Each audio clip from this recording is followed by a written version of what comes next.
يبدو الحراك السياسي في تونس على أشده هذه الأيام، خاصة بعد حالة التوتر التي عاقبت حدث اغتيال السياسي شكري بالعيد.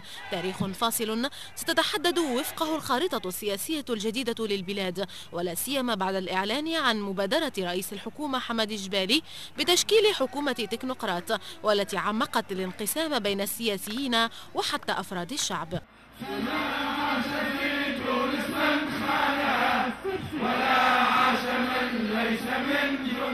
فهنا ووسط العاصمة تدفق أكثر من 10,000 من أنصار حركة النهضة قادمين من مختلف المحافظات في تجمع شعبي كبير رددوا فيه دعواتهم إلى الدفاع عن الشرعية الانتخابية ودعم موقف الحركة في الإبقاء على حكومة سياسية.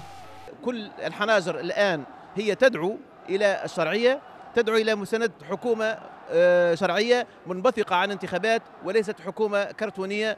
هنا لكلمة واحدة ولوحدة وطنية واحدة، وكل تونسيين وكل أطياف المجتمع التونسي ضد العنف. احنا انتخبنا حكومة معينة ونحب الحكومة هذه اللي انتخبناها هي اللي تبقى، ما نرضاوش بحكومة أخرى إلا إذا كان وافق عليها مجلس الشورى تاع النهضة، ونحبوا معناها ماذا بينا احنا توانسة الكل نكونوا يد واحدة. أما في الضفة الأخرى تتواصل المشاورات بين رئيس الحكومة صاحب مقترح تشكيل حكومة كفاءات مستقلة وبقية مكونات الساحة السياسية، فهذه المبادرة والتي لا تزال إلى حد اللحظة على طاولة المفاوضات تبقى محل خلاف وجدل بالنسبة إلى السياسيين وأيضا لمتابعي الشأن المحلي.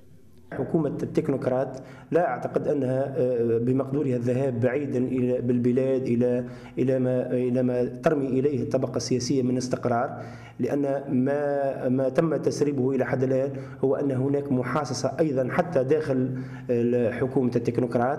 السيناريوهات الممكنة هو أن إيجاد توافق بين الفاعلين السياسيين بين الأحزاب المختلفة حول هذه المبادرة، لكن أعتقد أن المسألة يجب أن تتجاوز هذا الوفاق السياسي بين الأحزاب السياسية إلى إيجاد الحلول والمخارج لحقيقة الأوضاع في تونس، خاصة الأوضاع الاقتصادية والاجتماعية. ويرى ملاحظون أن هناك خيطا رفيعا يجب أن يربط بين تحركات الشارع التونسي وكواليس السياسة، ويتمثل أساسا في ضرورة تغليب مصلحة البلاد والابتعاد عن الخطابات التي من شأنها أن تزيد من الفرقة وتضاعف الأزمة. حشود من أنصار حركة النهضة خرجت لدعم ما عبرت عنه بالشرعية الانتخابية في وقت يحتاج فيه البيت السياسي التونسي إلى ترتيب بعد أن عصفت به أزمة كادت أن تهزه، فهل سيتوصل الفرقاء السياسيون اليوم إلى حل توافقي لإعادة ترميم ما تبقى من المشهد السياسي؟ يسرى والناس، قناة الاتجاه، تونس.